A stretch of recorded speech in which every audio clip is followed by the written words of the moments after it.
আসসালামু আলাইকুম। চলতি বছরের অর্থাৎ ২০২৬ সালে তোমরা যারা অষ্টম শ্রেণী থেকে জুনিয়র বৃত্তি পরীক্ষায় অংশগ্রহণ করবে, তোমাদের পরীক্ষার সময়সূচি কিন্তু ইতিমধ্যে প্রকাশিত হয়েছে। এর আগে কিন্তু একটা সময়সূচি প্রকাশিত হয়েছিল বা দেওয়া হয়েছিল। যেটা ছিল এরকম ১৫ ডিসেম্বর থেকে শুরু হবে অর্থাৎ ১৫ ডিসেম্বর ২০২৬ মঙ্গলবার থেকে শুরু হয়ে ২০ ডিসেম্বর ২০২৬ রবিবার পর্যন্ত চলবে এরকমটা ছিল। কিন্তু বৃহস্পতিবার একটি সভায় এই সময়সূচি এগিয়ে আনা হয়। যার কারণ হিসেবে উল্লেখ করা হয় যে শীতকালীন যে ছুটি, সেই শীতকালীন ছুটির কারণে কিন্তু এই জুনিয়র বৃত্তি পরীক্ষা এগিয়ে আনা হয়। এগিয়ে যে নতুন সময়সূচি নির্ধারণ করা হয়, সেটা আমি তুলে ধরছি। সেই সময়সূচি অনুযায়ী তোমরা প্রিপারেশন নিবে, পড়াশোনা করবে। নতুন যে সময়সূচি, সেই সময়সূচি আমি তুলে ধরছি। ক্রমিক নং, বিষয় ও সময়।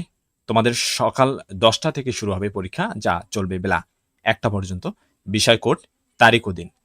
প্রথম যে পরীক্ষাটি হবে সেটা হবে বাংলা। বিষয় কোড ১০১ ৮/১২/২০২৬ অর্থাৎ ৮ ডিসেম্বর ২০২৬ তোমাদের পরীক্ষাগুলো শুরু হবে এবং যেটা বাংলা দিয়ে শুরু হবে। মঙ্গলবার তোমাদের এই পরীক্ষাটি শুরু হবে। দ্বিতীয় যে পরীক্ষাটি হবে সেটা হবে ইংরেজি। এর বিষয় কোড ১০৭ ১০/১২/২০২৬ বৃহস্পতিবার। তৃতীয় যে পরীক্ষাটি সেটা হবে গণিত। বিষয় কোড ১০৯ তারিখ ১৩/১২/২০২৬ অর্থাৎ ১৩ ডিসেম্বর ২০২৬ রবিবার। এরপর যে পরীক্ষা দুটি সেটা হবে বিজ্ঞান ও বাংলাদেশ বিশ্ব পরিচয়। বিজ্ঞানের বিষয় কোড ১২৭ এবং বাংলাদেশ বিশ্ব পরিচয়ের বিষয় কোড ১৫০। পরীক্ষা দুটি হবে একত্রে ১৫ ডিসেম্বর অর্থাৎ ১৫/১২/২০২৬ মঙ্গলবার। এই তোমাদের ৫টি সাবজেক্টের ৪টি পরীক্ষা হবে অর্থাৎ ৪ দিনে কিন্তু তোমাদের পরীক্ষাগুলো শেষ হয়ে যাবে।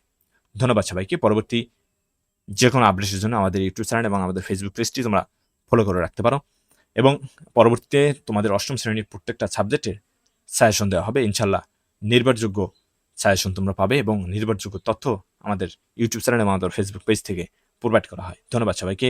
পরবর্তী আপডেটের জন্য অবশ্যই আমাদের সাথে থাকবে। ধন্যবাদ সবাইকে।